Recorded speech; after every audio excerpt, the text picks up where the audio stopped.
ನಿಮ್ಮ ದಾಖಲೆಗಳೆಲ್ಲ ಸಿಕ್ಕಿದ್ರೆ ನಿಮ್ಗೆ ಅನುಕೂಲ ಆಗುತ್ತೆ ಅಂತ. ಅದರ ಜೊತೆಗೆ ನಮ್ಮ ಏನು ಜಿಲ್ಲಾ ಉಸ್ತುವಾರಿ ಮಂತ್ರಿಗಳಾಗಲಿ, ಜಿಲ್ಲಾ ಪ್ರತಿನಿಧಿಗಳಾಗಲಿ, ಜನಪ್ರತಿನಿಧಿಗಳು ಅವರು ಇಡೀ ರಾಜ್ಯದಲ್ಲಿ ಒಂದು ಮಾದರಿಯಾಗಿ ಕೋಲಾರ ಜಿಲ್ಲೆಯಲ್ಲಿ ಯಾವುದೇ ಪೊಲೀಸ್ ಇಲಾಖೆಯನ್ನ ರೈತರಿಗೆ ತೊಂದರೆ ಆಗದಾಗೆ ನೀವು ನೋಡ್ಕೋಬೇಕು. ಹಾಗೇನೆ ಯಾವುದೇ ಕಾರಣಕ್ಕೂ ಯಾವ ರೈತರ ಮೇಲೂ FIR ಮಾಡಬಾರ್ದು ಅನ್ನೋ ಒಂದು ಖಡಕ್ ಉತ್ತರಗಳೊಂದಿಗೆ ಇಡೀ ರಾಜ್ಯದಲ್ಲೇ ಒಂದು ಮಾದರಿಯನ್ನಾಗಿ ಆಯಿತು. ಅದರ ಎಲ್ಲ ಫಲಶ್ರುತಿ ಇವತ್ತು ನಮಗೆ ಈ ಜಂಟಿ ಸರ್ವೆನಲ್ಲಿ ಇವತ್ತು ನಮಗೆ ಜಯ ಸಿಕ್ಕಿದೆ. ಎಲ್ಲ ರೈತರ ಜಮೀನುಗಳು ಏನು 200 ಎಕರೆ ಅರಣ್ಯದವರು ದೌರ್ಜನ್ಯದಿಂದ ನಾಶ ಮಾಡಿದ್ದು, ವಶಪಡಿಸ್ಕೊಂಡಿದ್ದಲ್ಲ, ನಾಶ ಮಾಡಿದ್ರು. ಆ ದೌರ್ಜನ್ಯಕ್ಕೊಳಗಾದಂಥ ಜಮೀನು ಅವರ ಅರಣ್ಯಕ್ಕೆ ಸಂಬಂಧನೇ ಇಲ್ಲ. ಹಾಗೇನೆ ಅವರ ಒಂದು 1941ರ ಒಂದು ನೋಟಿಫಿಕೇಶನ್, ಒಂದು ಸೆಟಲ್ಮೆಂಟ್ ಕಾಪಿನ ಮರೆ ಮಾಚಿ ಅವರು ಒಂದು ಬರೀ ಒಂದು ನೋಟಿಫಿಕೇಶನನ್ನು ಎತ್ಕೊಂಡ್ಬಂದು ಎಲ್ರಿಗೂ ಯಾಮಾರಿಸಿದ್ರು. ಆ ಯಾಮಾರಿಸಿದ್ದು ಅಂದರೆ ಅಸತ್ಯ ಎಂದಿಗೂ ಉಳಿಯೋದಿಲ್ಲ ಅನ್ನೋದಕ್ಕೆ ಜೀವಂತ ಸಾಕ್ಷಿ ಈ ಒಂದು ಶಿಳಿಂಗೆರೆ, ಅಬ್ಬಿಣಿ, ಹರಟಿ, ಈ ಒಂದು ಅರಳಕುಂಟೆ ಒಂದು ರಾಜ್ಯ ಅರಣ್ಯ. ಈ ಒಂದು ಸತ್ಯನ ಸ್ವಲ್ಪ ಲೇಟ್ ಆಯಿತು, 1 ವರ್ಷ ಆಯಿತು ಸತ್ಯ ಹೊರಬರೋದಕ್ಕೆ. ಅಂದರೆ ಅಷ್ಟು ದಿನಗಳವರೆಗೆ ಒಂದು ಹೋರಾಟವನ್ನು ನಮ್ಮ ಎಲ್ಲ ಸ್ನೇಹಿತರು, ಅದರಲ್ಲೂ ಮುಂಚೂಣಿಯಲ್ಲಿ ನಮ್ಮ ಗೋಪಾಲಣ್ಣ, ನಮ್ಮ ಸೂರ್ಯವರು, ಪಾಪ ಇನ್ನೊಬ್ಬರು ನವೀನ್ ಕುಮಾರ್, ಪಾಪ ಅವರು ಆಕ್ಸಿಡೆಂಟ್ ಆಗಿ ಮನೇಲಿದ್ದಾರೆ. ಹಾಗೇನೆ ಮತ್ತೊಬ್ಬ ಧೀಮಂತ ನಾಯಕ ವೆಂಕಟೇಶ್ರವರನ್ನು ನಾವು ಈ ಸಂದರ್ಭದಲ್ಲಿ ಕಳ್ಕೊಂಡ್ಬಿಟ್ವಿ. ಪಾಪ ಅವರು ಇವತ್ತು ಇದ್ದಿದ್ದರೆ ನಮ್ಮ ಜೊತೆಯಲ್ಲಿ ಇವತ್ತು ಕೂತ್ಕೊಳ್ತಾ ಇದ್ರು. ಇವರ ಒಂದು ಎಲ್ಲರ ಒಂದು ಹೋರಾಟಕ್ಕೆ ಒಳ್ಳೆ ಸುಖಾಂತ್ಯ ಸಿಕ್ತು. 31ಕ್ಕೆ ಅವರು ಮ್ಯಾಪ್ ಕೊಡಿ ಅಂತ ಕೇಳಿದ್ರೆ, ನೋಡ್ರಿ ಇದಕ್ಕೆ ಏನಾದ್ರೂ ಇದೇನು ನೋಡಿ ಸರ್, ಇದು ಮಾಹಿತಿಕಲ್ಲೇ ತಗೊಂಡಿರೋದು. ಏನಾದರೂ ಇದು ಯಾವುದಾದ್ರೂ ಸರ್ವೆ ನಂಬರ್ ಇದೆಯಾ, ಏನಿದೆ, ಏನೂ ಇಲ್ಲ. ಇನ್ನ JCBಗಳು ಬಂದು ನೀವು ಹೊಡೆದಾಕಿದ್ರಲ್ಲ, ಎಷ್ಟು ಖರ್ಚು ಮಾಡಿದ್ರಿ, JCB ನಂಬರ್ಗಳೆಲ್ಲ ಕೊಡ್ರಿ ಅಂದ್ರೆ 41,34,000 ಖರ್ಚು ಮಾಡಿದ್ದೀವಿ ಅಂತೇಳಿ ಒಬ್ರು ರಾಘವೇಂದ್ರ ಬೆಂಗಳೂರವನು ಅವನ ಅಕೌಂಟ್ ನಂಬರ್ಗೆ ಹಾಕ್ಬಿಟ್ಟವ್ರು. ಇದನ್ನ ಕೊಟ್ಟಿದ್ದಾರೆ. ನಾನು ಕೇಳಿರೋದು ಎಷ್ಟು JCBಗಳನ್ನ ಬಳಸಿದ್ರಿ, ಆಮೇಲೆ ಅದೇ 3 ದಿವಸ ಮಾತ್ರ ಬಂದಿದ್ದು.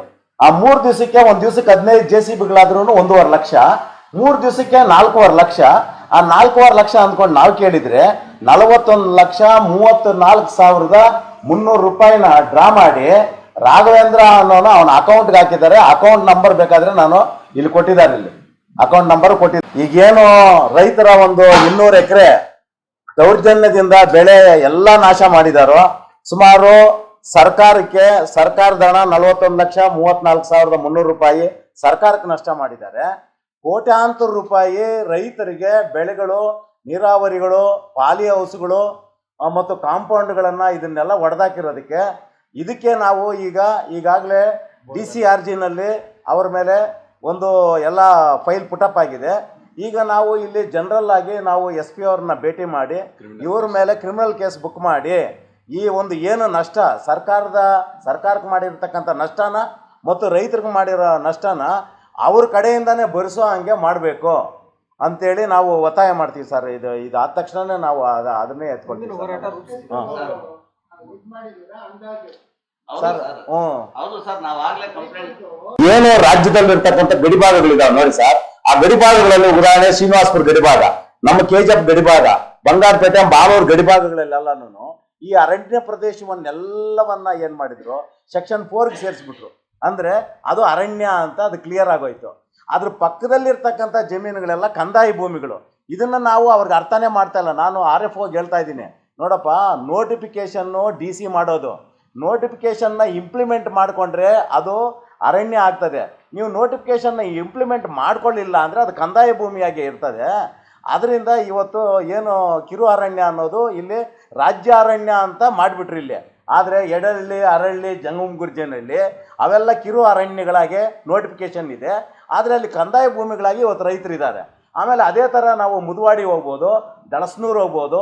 ಇಂಥವನ್ನೆಲ್ಲ ಇವತ್ತೇನು ಮಾಡ್ತಾ ಇದ್ದಾರೆ, ಇದೇ ಫಾರೆಸ್ಟ್ ಅವರು ಇವೆಲ್ಲ ನೋಟಿಫಿಕೇಶನ್ ಐತೆ, ನಾವು ಅದಕ್ಕೆ ಹೋಗಿ ಹೊಡಿತೀವಿ ಬಡಿತೀವಿ, ಅಲ್ಲಿರೋದನ್ನೆಲ್ಲ ಹೊಡೆದಾಕ್ತೀವಿ ಅಂತ ಅಲ್ಲಿರ್ತಕ್ಕಂಥ ರೈತರನ್ನ ಎದುರಿಸ್ತಾ ಇದ್ದಾರೆ. ಅಂದರೆ ಅವ್ರ ಹತ್ರ ಯಾವುದೇ ಈ ಥರದ ಇದಿಲ್ಲ ಸರ್. ಅವ್ರ ಹತ್ರ ಈ ಥರ ನೋಡಿ, ಈ ಒಂದು ಏನು ಕೈ ಬರಹ ಪಾಣಿ, ಈ ಥರ ಕೈ ಬರಹ ಪಾಣಿಗಳು ನೋಡಿ ಸರ್, ಅದೇ ನೋಟಿಫಿಕೇಶನ್ ಇದೆ. ಆಮೇಲೆ ಇವ್ರು ಹೇಳ್ದಂಗೆ ನೋಡಿ, DC ಅವರು ಸೆಲ್ವಮಣಿಯವರು ಏನೂ ಮಾಡಿಲ್ಲ ಪಾಪ, ಕರೆಕ್ಟಾಗಿ ಮಾಡಿದ್ದಾರೆ. 1941 ಪ್ರಕಾರನೇ ಇಲ್ಲಿ 409 ಎಕರೆನ ಮಾತ್ರ ನೀವು ಅಲ್ಲಿ ಕಾಲಮ್ 9ರಲ್ಲಿ ಸೇರಿಸಿ ಅಂತ ಅವ್ರು ಕೊಟ್ಟಿರೋದು 20ರಲ್ಲಿ. ಆದರೆ ಇದಕ್ಕೆ ಮೊದಲೇನೇ ಆಲ್ರೆಡಿ ಸೇರಿಸ್ಬಿಟ್ಟವ್ರೆ.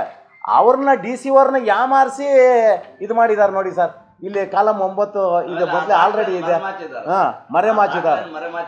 ಇವರೇ ಒಂದು ರೆಡಿ ಮಾಡಿಬಿಟ್ಟು ಇವರು ಕಂದಾಯ ಇಲಾಖೆ ಕೊಟ್ಟಿದ್ದಾರೆ ತಹಸೀಲ್ದಾರ್ಗೆ, ಆಮೇಲೆ ಜಿಲ್ಲಾಧಿಕಾರಿಗಳ ಆದೇಶ ಇದ್ರ ಪ್ರಕಾರ ಮಾಡಿ, ಇಲ್ಲ ಅಂದ್ರೆ ಸುಪ್ರೀಂ ಕೋರ್ಟ್ ಆರ್ಡರ್ ಇದೆ, ನಿಮ್ಮ ಮೇಲೆ ಆಕ್ಷನ್ ಆಗುತ್ತೆ, ಹಂಗೆ ಅಂತ ಈ ಕೆಳ ಹಂತದ ಅಧಿಕಾರಿ ರೆವಿನ್ಯೂ ಅಧಿಕಾರಿಗಳನ್ನ ಎದುರಿಸಿದಾಗ ಅವ್ರೇನ್ ಮಾಡ್ಬಿಟ್ರು, ಅವರು ಯಾವ್ದು ಹೆಂಗ್ ಹೇಳಿದ್ರೆ ಹಂಗೆ ಬರ್ದ್ಬಿಟ್ರು ಸರ್. ಆಮೇಲೆ ಮೇಡಮ್ ಸರ ಬರ್ದು ಆಮೇಲೆ ಸರ್ ಇಲ್ಲಿ ಒಂದೇ ಒಂದು ವಿಷಯ ಹೇಳ್ತೀನಿ ಸರ್, ಏನಂದ್ರೆ ಅವರು ಸಿ ಸ್ಟೇಟ್ಮೆಂಟ್ ಅಡಕ ಇಟ್ಟಿದೆ ಅಂತೇಳಿ ಹೇಳ್ತಾರೆ ಸರ್.